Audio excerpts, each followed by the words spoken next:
Everyone ready? Okay.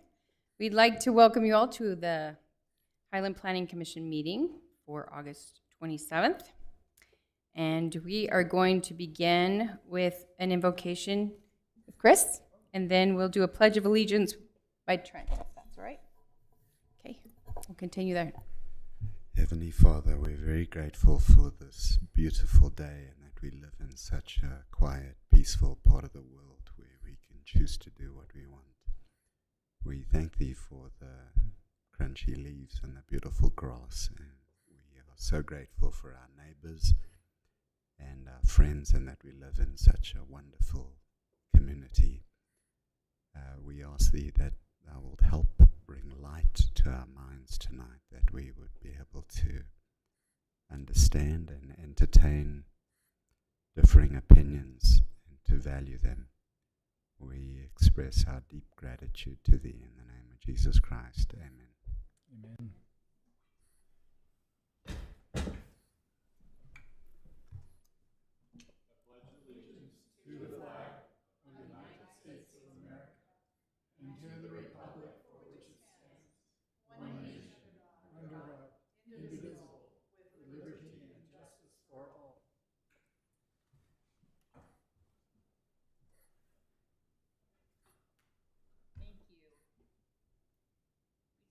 Begin with our unscheduled public appearances, and if that would be things that are not on the agenda today, and if there's anyone who would like to come on up, you can state your name and address and share that with us, and you have 3 minutes to do that.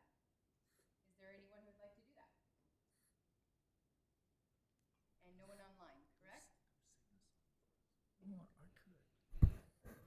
Okay, then we will go ahead and close that unscheduled public appearance. We have some consent items, and the first one is the approval of minutes from the last meeting for June 25th. Is your mic on? Pardon? Is your mic on? Sorry, we had a recording wasn't great last time. So I'm trying sorry. to remind everyone to get on their mics. Okay. Our first consent item would be the approval of the meeting minutes for June 25th in 2025. Is there any approvals? I'd like to make a motion to approve the meeting minutes of the 25th of June, 2024.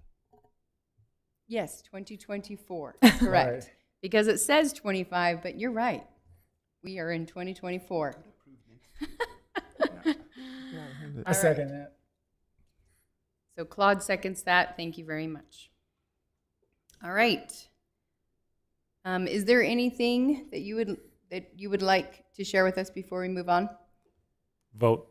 We got to vote. We do need to vote. Yes. Yes. Yes. Yes. Yes. Yes. All right. And we all agree it is 2024. Thank you. Okay. Rob, The only is thing there- I'd like to share is I do apologize that I forgot to. I was very excited about getting my meeting posted all correctly, and I forgot to actually tell you all about the meeting and give you the agenda as it was finalized. So I do sincerely apologize for that. It was on the website. We all could have just called you with questions. That's true, but I'll do better at making sure I send out the notice on the Thursday.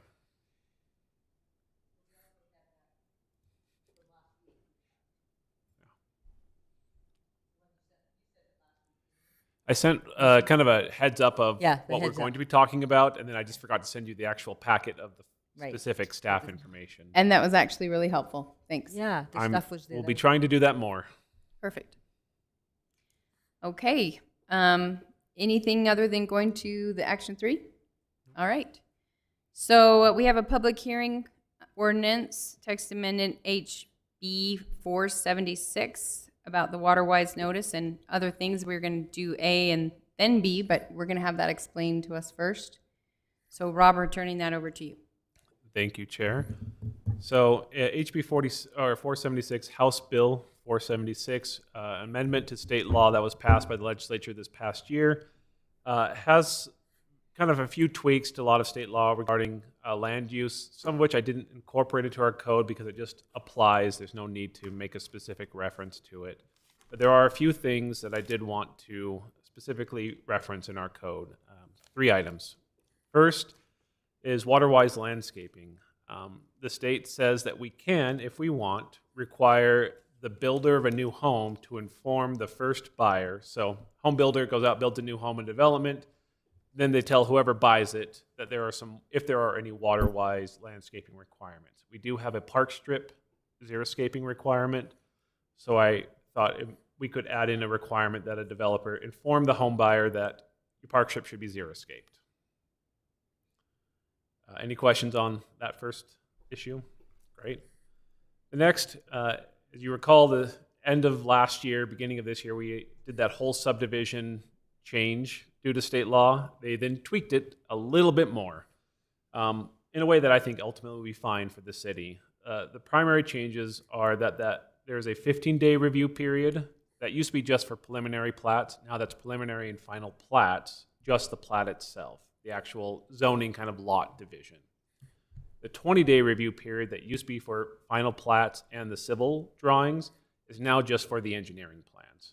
Doesn't change much for us. We were fine with that. They also clarified that a city can't require those civil drawings to be submitted twice. I think that was probably happening in other cities. We don't really require it, but I did go through our preliminary plat application process to make sure we weren't requiring too much engineering up front and just asked them to give us preliminary information of how they're going to connect to all of our systems and our roads. They also clarified that 4 review cycle limit where we can only go back and forth 4 times with the developer, that's just for the engineering plans. We could go longer on a plat, but we almost never need to, so I guess they didn't care. And then finally, it's a little bit nice, they modified how we lose the right to make comments if we miss it on the first round. Again, that's just engineering plans now. So those are the minor changes, so I've just incorporated those into our development code review process. And then on this slide, you can see the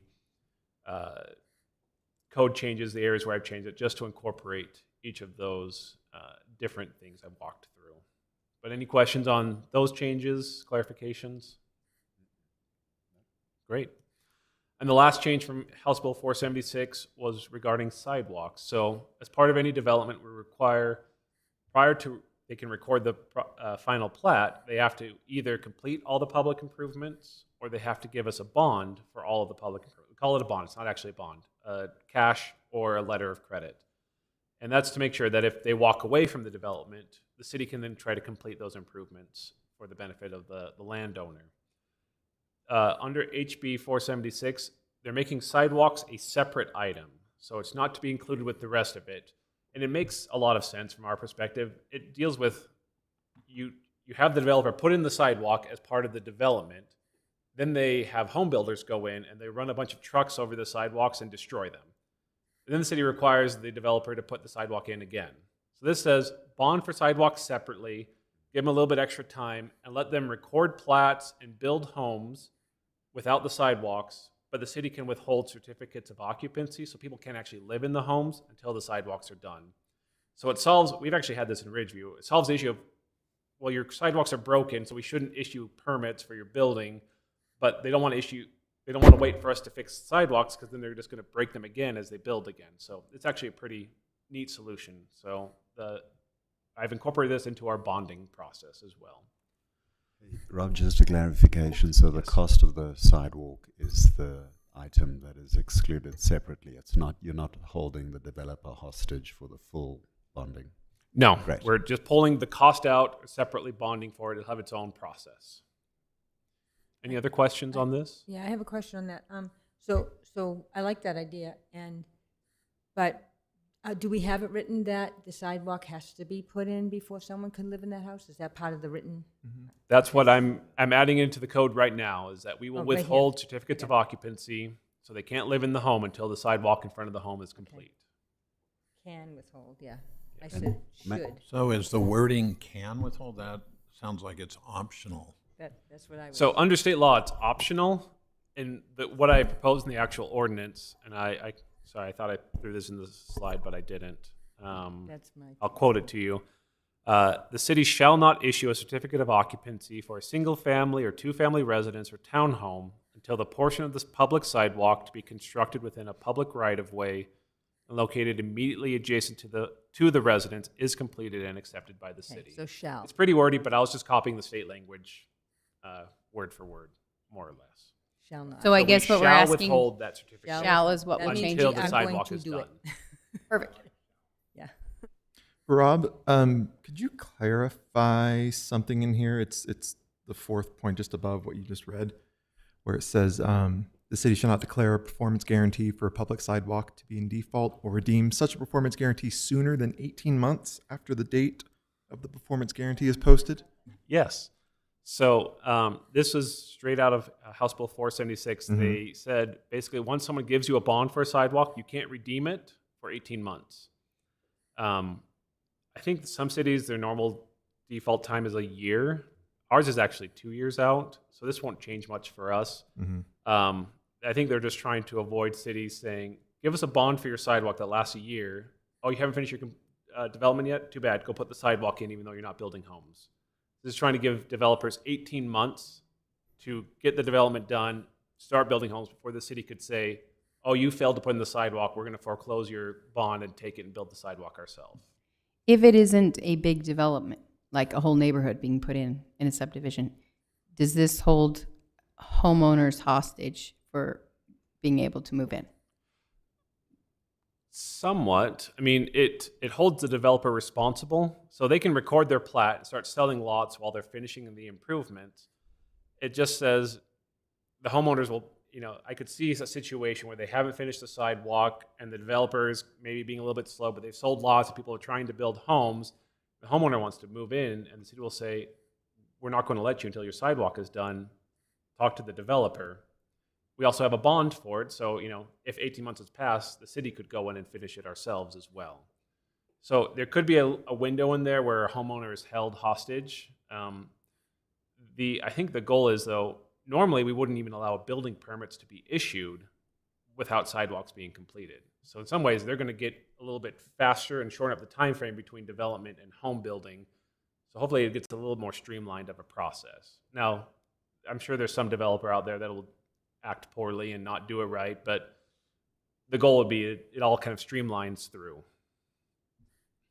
If I can chime in here, because Piggy in the middle is doing a development, it's really silly the way that it works now. You pay about $39 a linear foot for a 5-foot sidewalk. You put in a few thousand feet, and you know that it gets approved by the city. You can record the plat. I guarantee you that's all going to get broken, probably 50% of it. And the good builders will just come in, saw cut out about 20 feet. The bad builders will put dirt on it and just drive over it, crack it, and then, so it's just a really silly duplication of resources, even if it's done properly. And so I think this is such a clever, brilliant idea, because you still get beautiful sidewalks, but you don't have the concrete crew. And if you go to 6000 West, you'll see there's guys out there right now jackhammering out cracked pieces of sidewalk that have been broken. And so to me, this is a very good preservation of capital. Chris, what do you think about the time frame that's issued, the 18 months thing? Like, do you see that? It's really not relevant, because Okay. what most builders will do in Highland, they'll either just post the bond, but the moment you finish the development, you remember that 110% business? So let's say it cost you $1 million to do a development. The bond to the city is $1.1 million. So if we do a moonlight flit and leave, the city at least has $1 million to actually put in the storm drain, the pipes and sewer and all of that. The $100,000 is just a performance guarantee, so that once the work is completed and inspected and the city says this is well done, they still keep that $100,000 just in case something, or not just in case, things will break. And so it's almost like an insurance policy later on. But in my case, I'm too cheap to post the bond, and so we have just completed the work. And so we'll never give Highland the 1.1 million. We'll just give them the $100,000. The drawback to the developer is you just have to wait until you finish the sewer and the roads and it gets inspected before you can record it. But from a consumer's point of view, or neighbor, they really don't care. You'll buy a lot today, and then your builder will come and wreck the sidewalk and then redo it. In this world, you'll buy a lot. There may or may not be a sidewalk there. But once your home is built, you'll have a beautiful sidewalk and then you'll move in. So most people don't realize that your sidewalk gets replaced 2 or 3 times before you move in. A lot of waste. Okay. Awesome. Thank you. Rob, I have another question. Yes. This part where it says the amount of such guarantee shall not be less than 120% of the estimated cost. That doesn't sound like it's a fixed 120%, that number is a little rubbery. What eventually determines that number, and do you anticipate that eventually covering the city's cost to facilitate and administer the bond, and then maybe a little extra? We don't ever hold on to any of this. I don't think Highland has ever actually had to foreclose on a bond, not since I've been here and not in a while. And actually, Chris was talking about his developments under our old code. We increased it by 10% to cover. It always costs the city more to do something than it does a developer. So under state law, it's 100% of the estimated construction costs. So we actually require developers to give us their bids, essentially, for how much it will cost them to do all the improvements. They send it to us. Our engineer reviews it, says, yeah, that looks right. That's all the improvements. Numbers look reasonable. Sign off. Then they give us that money. We ask 10% to cover our administrative costs in case we ever have to enforce it. And then the final 10% is that warranty. So it's always a percentage, but it's based on what the developer says. This is my actual cost to do this based on my bids. Then it gets released. Once they build it out, we inspect it, and then they don't want us to ever collect on it. It costs them more for us to do it than for them just to get the money back, and they fix it themselves. That answer the question? Yes. Okay. I know that early on in this bill, part of the hope was that it would help facilitate like market-based solutions for the housing shortage. In your opinion, is this accomplished pretty much just by expediting a lot of these processes and making the submissions just more streamlined and simpler? I don't think this is going to have a significant impact. It's going to save a little bit of money and a little bit of time, but nothing that's going to change Utah's housing market from what it is. But no, I guess it chips away at it a little bit. I know that was part of the talk at the very, very beginning stages of this bill, and I didn't follow it or anything, but now just reviewing where it is now, and I was scratching my head. I'm like, I don't see that helping a ton. I mean, it's great. I like it. It helps speed things along, but I didn't see where it was. Yeah. I mean, there's a lot of things that go into the housing prices, and for sure, government costs are a part of it. The fees we charge, the time we take, all goes into it, but it is one part of it. So this helps streamline a small portion of it, but doesn't address the overall issue. Thank you. Yeah. So if there's no other questions, I recommend that you hold a public hearing and then recommend approval of the proposed amendments to the City Council. Any discussion amongst council? Or I guess we're commission, sorry, as we council together. Anybody have any comment? No. Okay, then let's go ahead and open a public hearing on this, and anyone who would like to make comment, please state your name and address, and we'd love to hear from you. Thanks for coming tonight. You have 3 minutes. Thanks. I'm Elizabeth Rice, and I live at 6241 West, 9680 North. And so I didn't know whether to stand up at the beginning or now, because I'm kind of mixed, and I've already talked to Rob a little bit about this. So, and I sat where you are sitting right now, like 13 years ago. So, and so as I read through this and I read through the law, I'm kind of wondering why we have park strips. I know that, park strips with trees are supposed to slow down traffic. I mean, I know all of that. We've kind of been through that. But in some of these new areas where we've got townhomes, I'm not sure why we're having a park strip.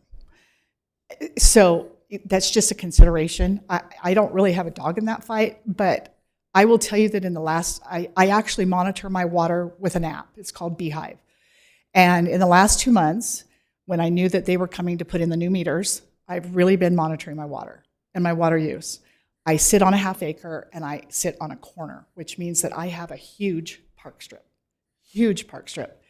And that's where most of the water either disappears down the drain, and it actually monitors, my app actually monitors how much, how dry the grass is, which areas I need to water more. It tells me that. And it's really amazing because, so in the last 2 months, I've contacted 5 different groups, Utah Water Association, anybody that I thought might have a grant. So I could replace my park strip with either artificial turf or rock and shut that off. And Highland has either opted out or we just don't qualify because we didn't have those meters. Correct me if I'm wrong, but I think I'm right. Anyway, so putting this bug in your ear as you're doing this, and this is more for new homeowners, and I get that. So this is kind of apples and oranges. But there really needs to be something for more established residents. As far as a grant goes, I'm a better than average grant writer. I have only been turned down once on about 25 grants that I've ever written in my life. So, I don't mind doing that, but I need, I'm a widow, I'm, been here for 26 years, and where my water's disappearing is on that park strip. So it kind of ties in with this. But I just would like you to put that bug into the city council, because I'm already working on the city council trying to get some kind of a grant program, or I don't know what, for more established homeowners to replace some of, and I don't want to replace all my grass because we love our grass. But the park strip is, and I sit in a cul-de-sac, so it's not like I need to slow down traffic, at least not yet, after 26 years. And I can't, I'm just appealing to you because there's at least 2 city council members that never listen to anything I say. So maybe, if we kind of all understand that this is where our water is going, is on those park strips. With this, and with the more established homeowners, that I would like to change that, for at least for myself. That's kind of, so does that make sense? I hope that does, but that's really all I have. I love it. And Okay. I actually did bring this up before Okay, because I had seen it on a trip in St. George, yes, and they use it.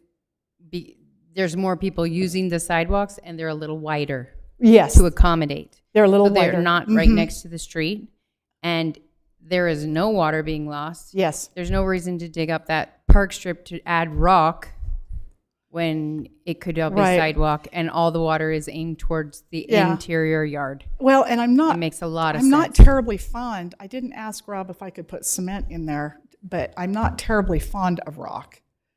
But, No. but if I cap off, I think I have 15 heads on the park strip. If I cap those off, that'd be a huge water savings, both for the city and for my budget.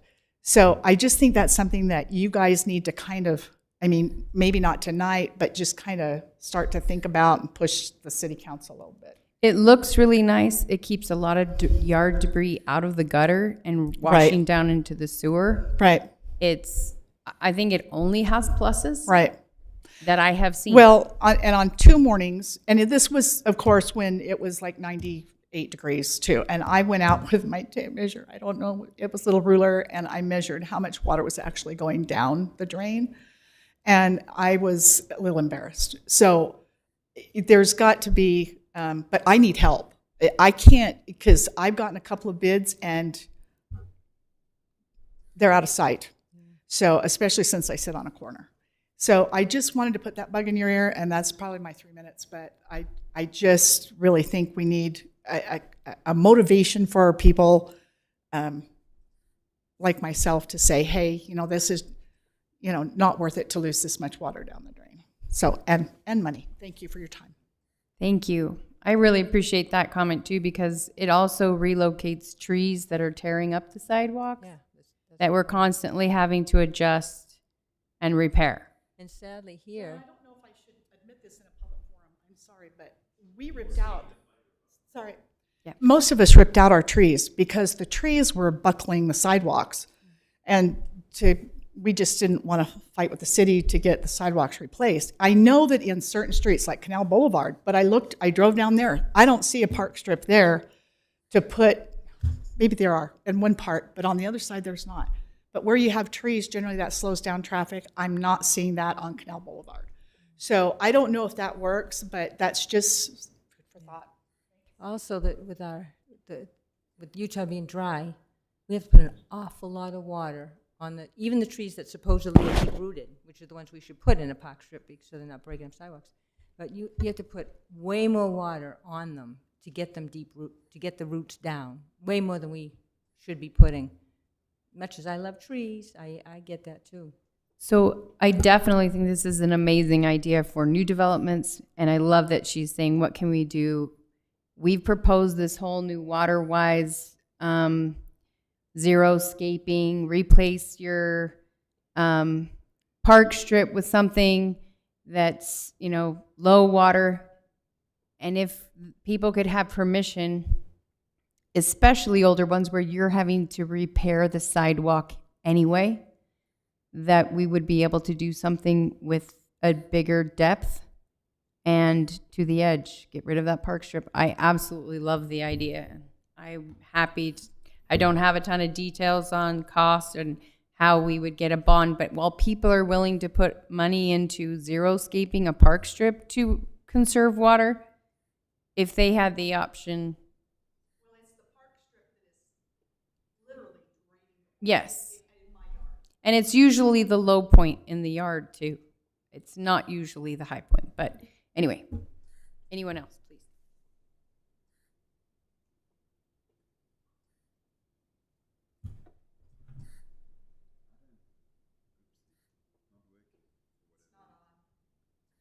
Use someone else's. So here's the conundrum. I don't know that anybody would disagree. The problem is who's going to pay for it. And so I think we're all very supportive, but we just have to decide, are you going to do, what else are we going to cut in the city, or how are we going to increase taxes? What if an owner is willing to do that, but it changes the width of their sidewalk from the standard? It's going to be larger. So currently we have a standard sidewalk and park strip as part of our cross section for our right of ways. Or when someone goes put in our right of way, it's a certain width of asphalt, curb, then park strip and gutter. And it's a 4-foot park strip and a 5-foot sidewalk. We don't have any restriction. Well, currently, as Planning Commission recommended, park strips are now required to be zero-scape, so people changing them are allowed to change it to whatever they want. They couldn't, I don't believe they could just concrete over it. We do have standards for sidewalks, but we could certainly look at changing our sidewalk standard, what we require and what we allow people to do with it.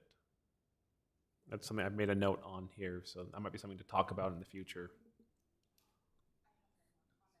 I'm going to talk really loud. You can't talk really loud. I'm sorry, you need to go to the microphone. Thank you. I apologize. Just one moment. But just here, one moment. Yes? Oh, yes. Okay, It's sorry. for the recording. So on the park strip, mine's actually higher. So it's still kind of running off. But on the payment, this is what I'm after, Chris, is that Highland has opted out of some of these programs. Some of them were too restrictive, which I get. I mean, I don't want to be, I don't want Big Brother government hanging over me. I really don't.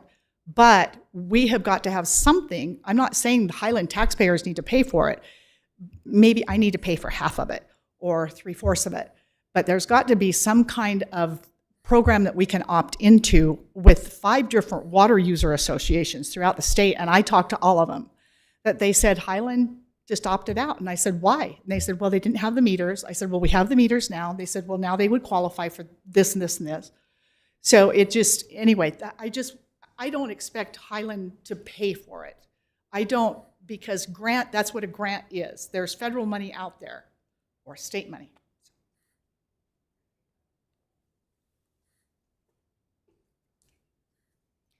All right, any discussion in council? Thank you for all the legwork you've done. That's great. We appreciate it. Okay, we're going to go ahead and close the public hearing. And I don't know if anybody has a motion they'd like to make. I move that the Planning Commission accept the findings and recommend approval of the proposed amendments to the proposed amendment, oh my goodness, of the Highland Development Code. I second the motion. Yes, yes, yes. Yes? All right, can we get it, please? Yes. We do them in order, please, so that can be recorded. Yes. Yes. Yes. Yes, Yes. Yes. Yes. thank you.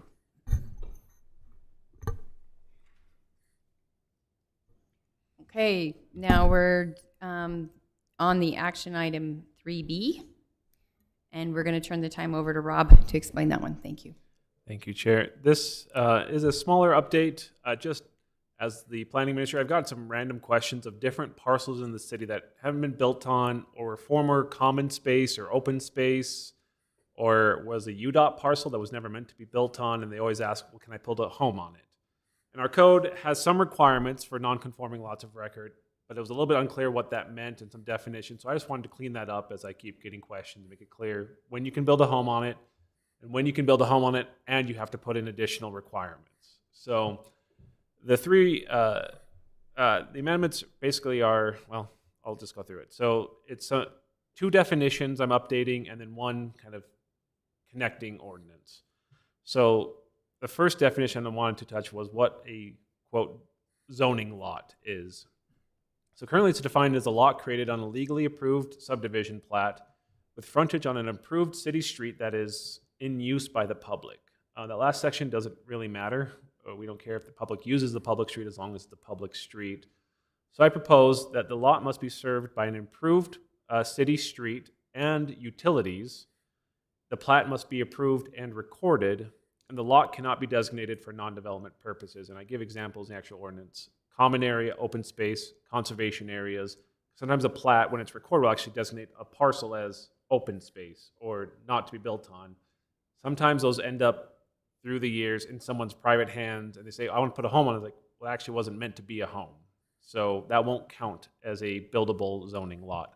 They can go through a subdivision, either amendment or a new subdivision plat to change that. But that means they'll put into, we'll review it, make sure it complies with code, and they'll put in the improvements they need to actually make it buildable. And does that have anything to do with what we went over a few months ago about certain lands will be designated geologically or with runoff or anything like that, that it's not buildable? Not directly, though it actually could be, I guess. Say you had an area that was designated for like a drainage something, but Right. we've changed drainage somewhere else in the city, so that's no longer needed. And the city says, well, I guess we could sell off that pond, but you can't just build on it as it is. You have to go and improve it, make sure it has roads and utilities and all of that. So it kind of would apply to it, but not kind of a one-to-one. So that was the definition of zoning lot I wanted to get updated. The other was what a non-conforming lot of record. So currently it defines it as a lot of record legally created but does not conform to current land use regulations. These are typically, they were approved by the county prior to Highland being incorporated, or they just exist as Highland. They were old farm parcels that you could kind of subdivide back in the day without much restriction. And the county has them as record, but they never are part of a subdivision. There was no plat for it. So my proposed change makes it clear that that plot of ground, that parcel, has to be legally created and developed in accordance with the laws at the time, or they have to be exempted from it.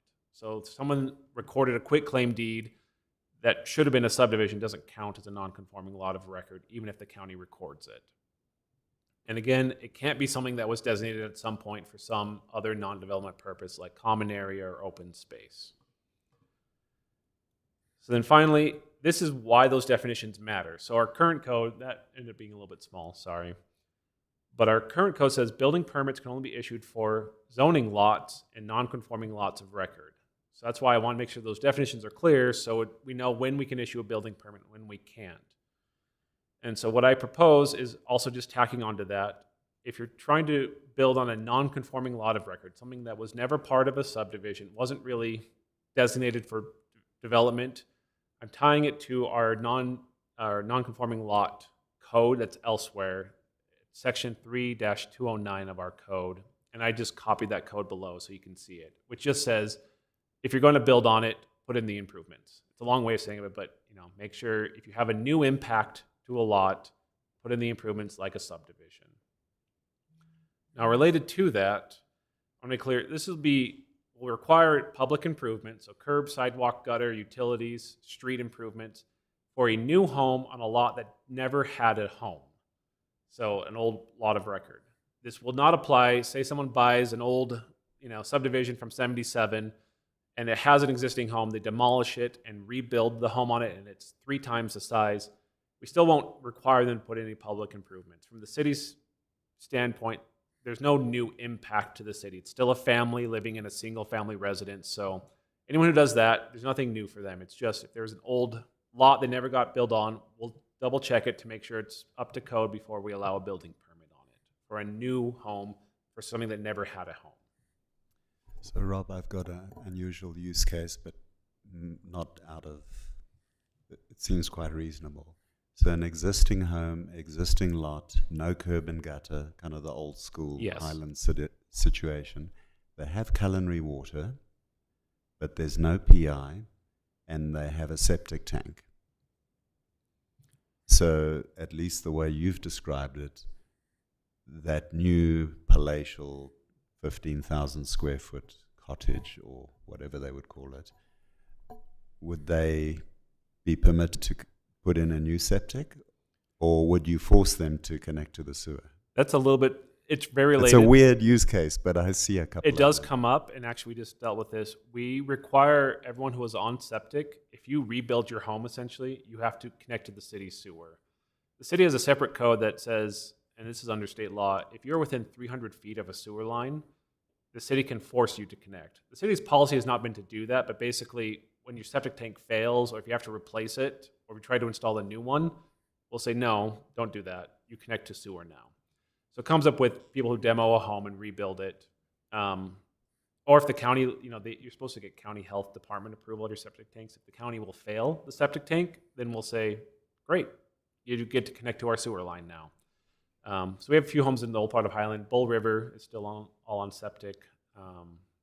So that's a little bit separate from this, but they would still require the sewer.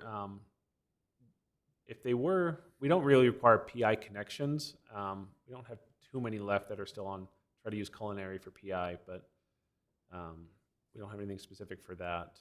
Generally, people want to be on PI because it's going to be cheaper than trying to water a lot with culinary water. Is there any kind of restriction? I'm just thinking about, I can't even think of the street. It's pretty much the furthest, I can't think of the street, but where they have perhaps acreage in front that they're doing alfalfa or something and the home is set back and they're then doing a rebuild and you have quite a distance to connect. Is that still required? So if they're like almost acres. Yeah, if they're like in the middle of acreage, and I think the rule is the home must be within 300 feet of the sewer line, so that would probably exempt them if they're far So enough that back. it is 300 feet. But if they're building a new home that's close enough to the street, we would say Right. connect to the sewer. Okay. Any other questions I can answer on this? Okay. We would, again, recommend that you hold a public hearing, as this is a code change, and then we recommend that you recommend approval. All right. We'd like to open this up for a public hearing. If anyone would like to make comment, please state your name and address, and you have 3 minutes. It's now open. Okay, it's now closed. Thank you. Any comment, commissioners? Okay. I think we're ready. Does anyone like to make a motion? I will. I move that the Planning Commission accept the findings and recommend approval of the proposed amendments to Chapters 10 and 11 of the Highland Development Code. I second that. Let's Yes. vote. Yes. Yes. Yes. Yes. Yes. Thank you. All right.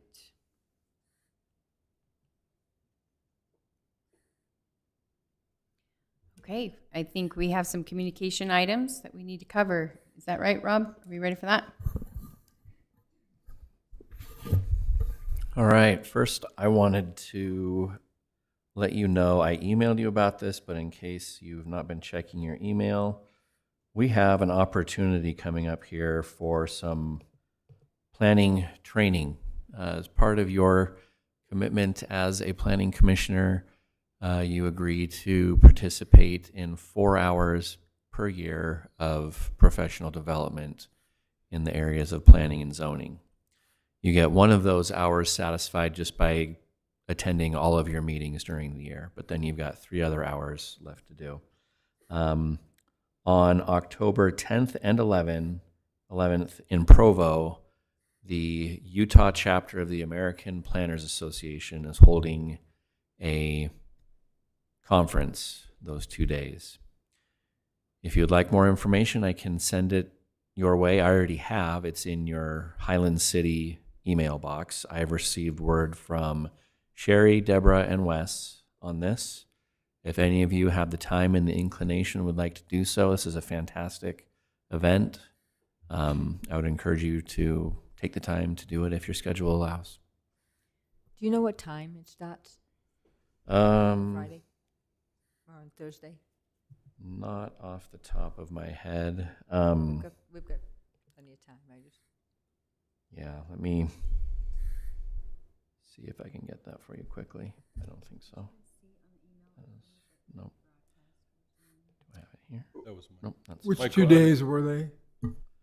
October 10th and 11th. That's a Thursday and a Friday. Was any of it going to be virtually available? No. It's all in person. Okay, thanks. Okay, thank you very much. So we'll get back with you on that one. General plan update. And apparently you did mention in the email that the city would cover the registration. The city will cover the cost of you to attend and transportation there and back. I guess I'm kind of going out of order. The general plan update. We have our first general plan specific event coming up here in September. It is on September 18th at 5 o'clock here at City Hall in the council chambers. It is the first community visioning open house. We've had a few opportunities, other city events where we have mentioned to the citizenry that the general plan update is coming up and done a few things to get some input, but this is the first one where this is the sole purpose of this event.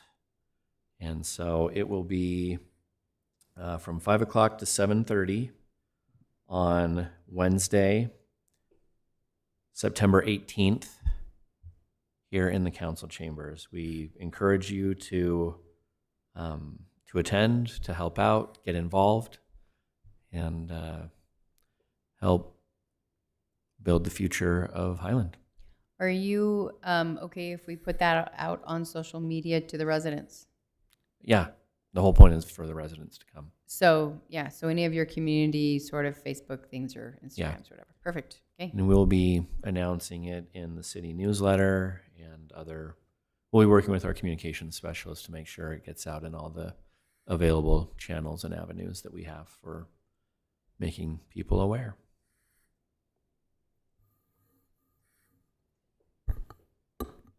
Okay, thank you so much.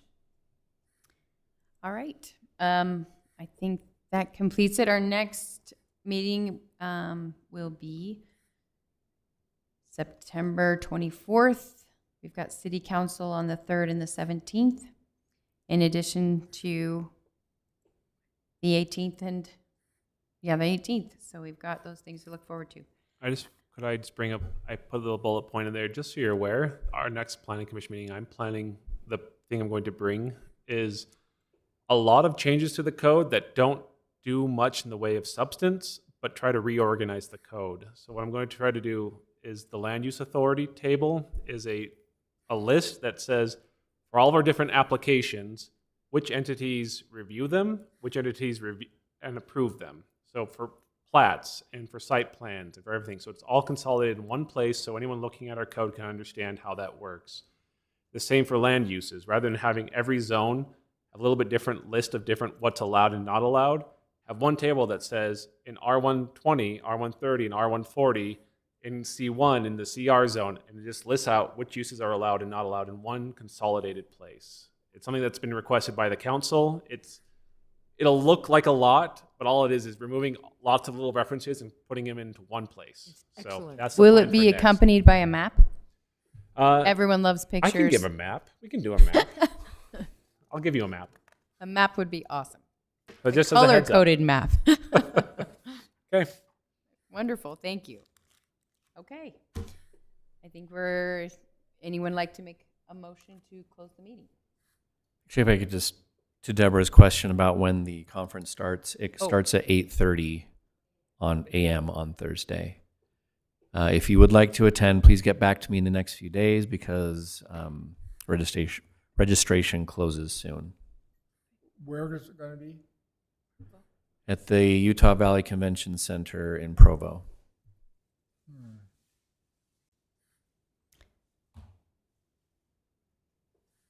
Okay. I make a motion that we adjourn. I second the motion. Sure. Yes. Yes. Yes. Aye. Yes. It's like, thank you. We are closed for business. All right. This is like taking attendance